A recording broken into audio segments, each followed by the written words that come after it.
Maintenant, je vais entamer la notion d'un champ électrique uniforme et permanent. Donc, un champ électrique uniforme et permanent, il sera créé par ce qu'on appelle un condensateur plan. Bon, c'est quoi un condensateur plan? Donc, un condensateur plan, c'est l'ensemble de deux plaques. Une plaque qui est chargée positivement et une plaque qui est chargée négativement.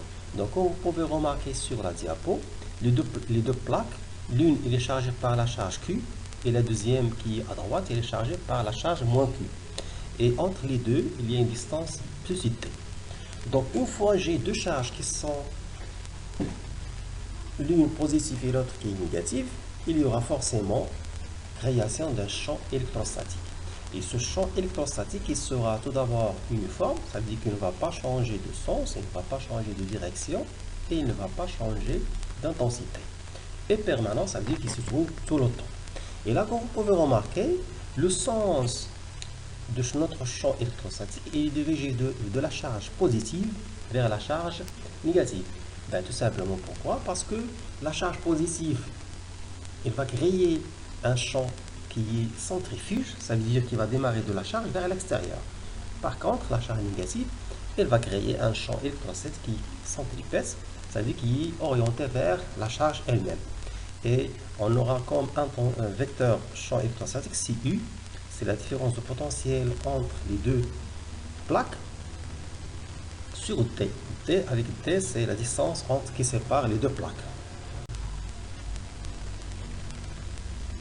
Bon, maintenant, si je considère deux plaques métalliques parallèles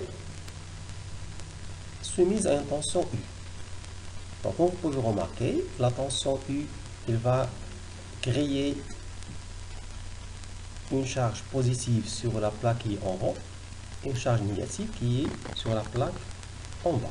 Et la distance entre les deux plaques, c'est petit t. Donc, le champ électrostatique qui va régner à l'intérieur de notre condensateur aura comme intensité le rapport U sur T. Avec U, c'est la tension de notre force électromotrice, de notre tension, et T, c'est la distance qui sépare. Et ce sera un champ qui est uniforme. Bon, maintenant, je vais entamer la notion de potentiel électrique créé par une charge ponctuelle. Donc, je récapitule. Jusqu'à maintenant, on a traité le cas de champ électrostatique et on a dit que chaque charge, qu'elle soit positive ou bien négative, il va créer un champ électrostatique.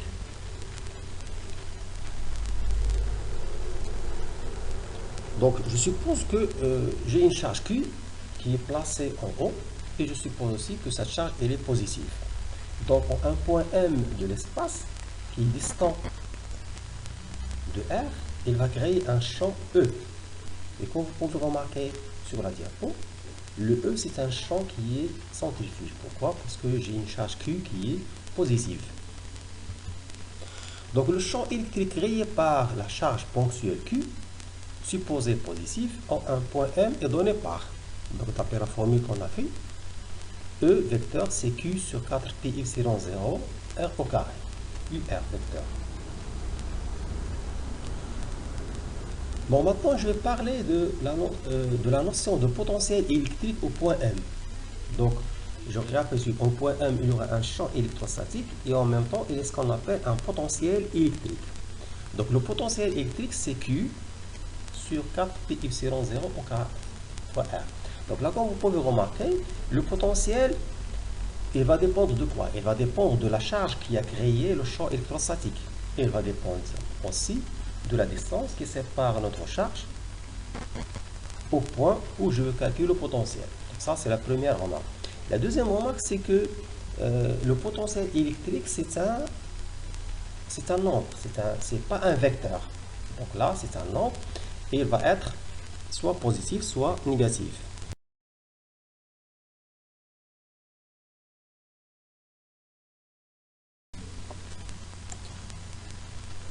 Les propriétés du potentiel électrique créées par une charge ponctuelle. Donc la première propriété, c'est que le potentiel créé par une charge, c'est une grandeur scalaire, algébrique, c'est-à-dire que ce n'est pas un vecteur. La deuxième propriété, c'est que le signe du potentiel est celui de la charge Q. Pourquoi? Parce que si je considère la formule, V c'est égal à Q sur 4 pi epsilon 0 fois R. Donc si la charge Q elle est positive, il va créer un potentiel qui est positif. Si la charge elle est négative, il va créer un potentiel qui est négatif. La troisième propriété, c'est que son intensité est inversement proportionnelle à la distance de la charge qui le crée. Donc toujours si je considère la formule de notre potentiel, si R, c'est-à-dire la distance, il augmente, le potentiel il diminue. Si la distance diminue, le potentiel il va augmenter. Et la quatrième propriété, il est directement proportionnel à la valeur de la charge. Ça veut dire quoi? Ça veut dire que si la charge Q augmente, le potentiel il augmente. Si la charge Q diminue, le potentiel il diminue. Cinquième propriété, c'est qu'il ne dépend que du module R. Et il est constant à la distance constante de la charge. Donc si je considère le cercle en rouge de rayon R, je vais avoir le même potentiel. Tout simplement, pourquoi? Parce que je n'ai pas changé de distance. Par contre, si j'essaie de déterminer le champ électrostatique sur l'ensemble des points de notre cercle, ça ne va pas être la même chose. Pourquoi? Parce que je vais avoir la même intensité, mais ce qui va changer, c'est bien sûr, c'est la direction et le sens. Donc, je ne vais pas avoir le même champ électrostatique. Bon, maintenant, ce que je vais supposer que j'ai plusieurs charges. Je vais essayer de déterminer le potentiel résultant de l'ensemble de ces charges. Donc, dans le cas de n charges ponctuelles, Q1, Q2, Q3 jusqu'à Qn, on applique le principe de superposition. Le potentiel de chacune de celles-ci en un point n s'additionne pour donner le potentiel en ce point. Donc là, vous pouvez remarquer sur la diapo, V, c'est-à-dire le potentiel résultant, c'est la somme des potentiels. Et là, je vais avoir, c'est la somme de I est égal à 1 jusqu'à 1 de QI sur 4 pi epsilon 0 fois RI. Et je peux faire sortir le 1 sur 4 pi epsilon parce que c'est une constante. Donc finalement, je vais avoir K fois sommation de I est égal à 1 jusqu'à 1 de QI sur RI. Avec QI, c'est Q1, Q2, etc. C'est l'ensemble des charges. Et RI, c'est la distance qui sépare l'ensemble des charges au point où on veut calculer le potentiel. Donc, on va expliquer ça avec un exemple. Donc, je suppose que j'ai deux charges, Q2 de 50 microcoulombs et Q1 de moins 50 microcoulombs. Je vais essayer de calculer le potentiel au point A et le potentiel au point B qui est créé par les deux charges. Donc là, je résume, la charge Q2 il va créer un potentiel positif. Pourquoi? Parce que la charge est positive. Par contre, Q1 il va créer un potentiel qui est négatif. Pourquoi? Parce que c'est une charge qui est négative.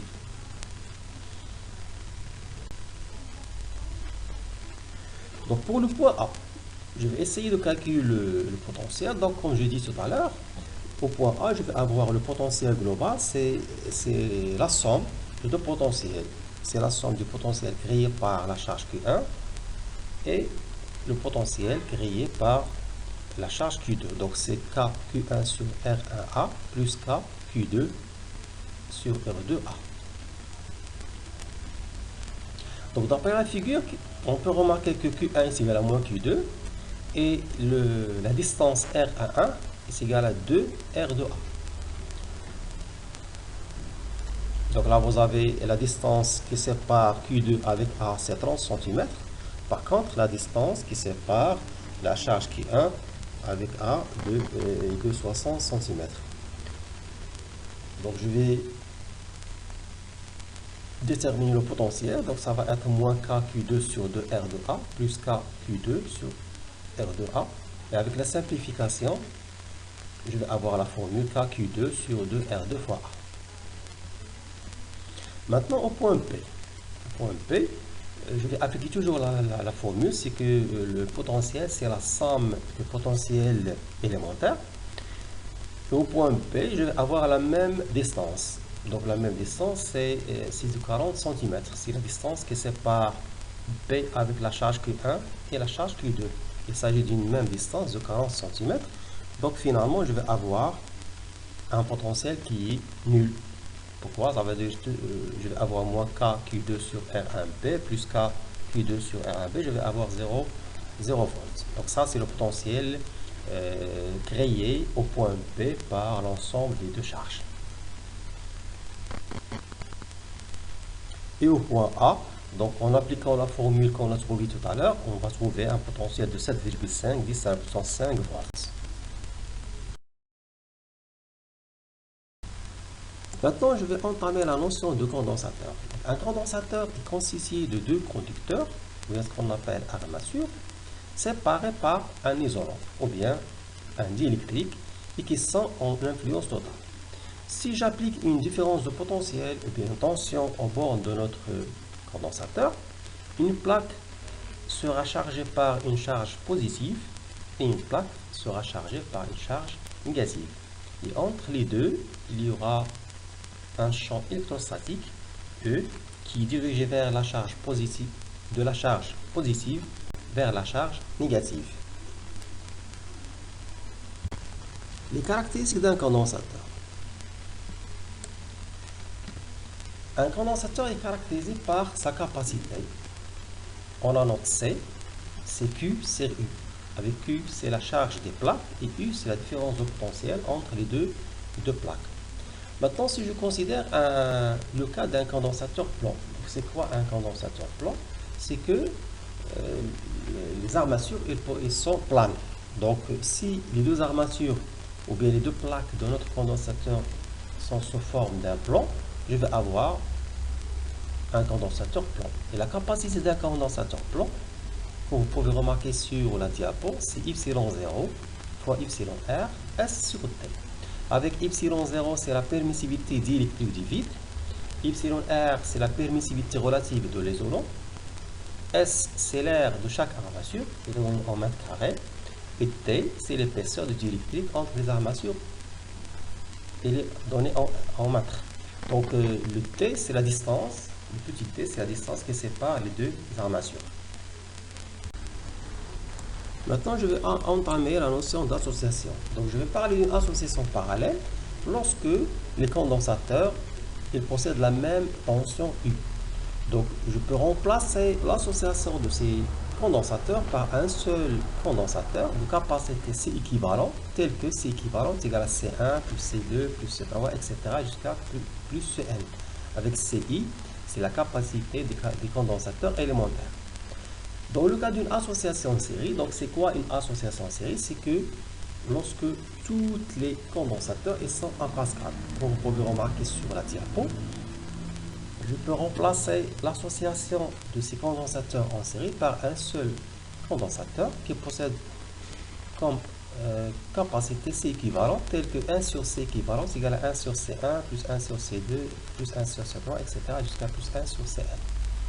Bon, je peux traiter le cas d'un cas particulier, ça veut dire lorsque j'ai seulement deux condensateurs en série. Donc la capacité équivalente, c'est équivalent. Je vais appliquer la formule qui est en rouge et je vais avoir 1 sur C équivalent égal à 1 sur C1 plus 1 sur C2. Donc tout calcul fait, on peut avoir C équivalent égal à C1 fois C2 sur C1 plus C2. Seulement, une petite remarque là, il ne faut pas appliquer cette formule si j'ai 3 condensateurs. Cette formule, c'est-à-dire le produit sur la somme, il est applicable uniquement dans le cas de deux condensateurs en série.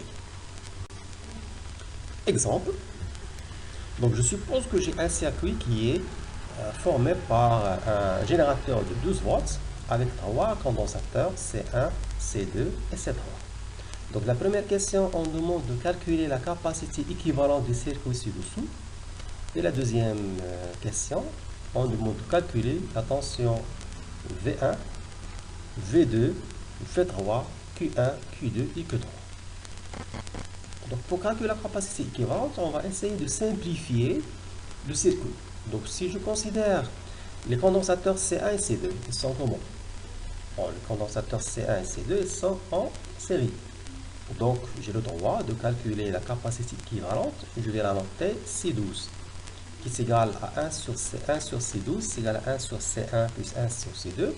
Et puisqu'il s'agit seulement de deux condensateurs, j'ai le droit de donner C12 est égal à C1 fois C2 sur C1 plus C2. Donc, application numérique, on va trouver une capacité C12 de 1 microfarad.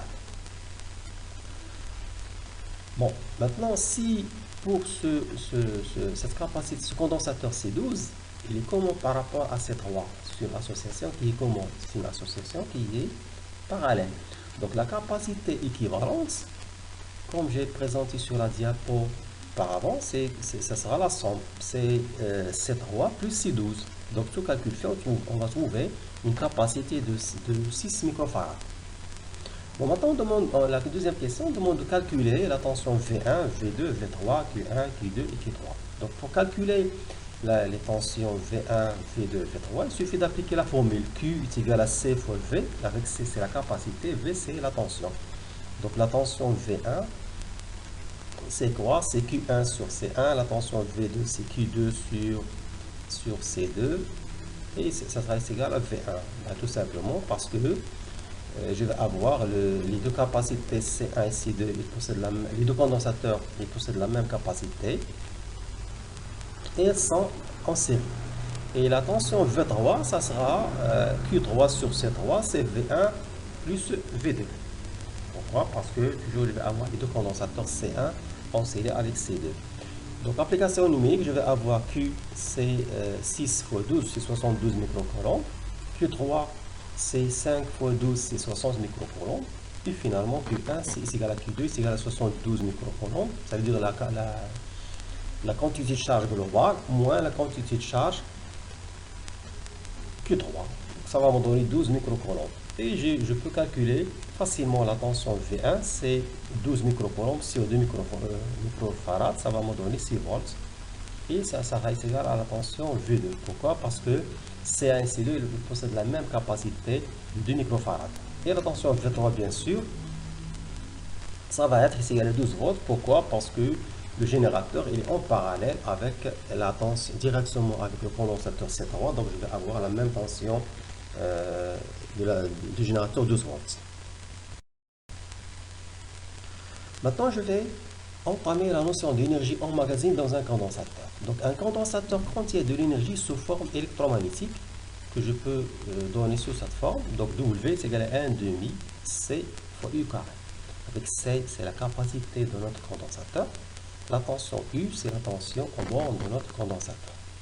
On peut avoir une autre écriture. Donc, c'est 1 demi Q fois U. Et ça va être encore 1 demi Q carré sur C. Avec W, c'est l'énergie en joule. C, c'est la capacité en farad.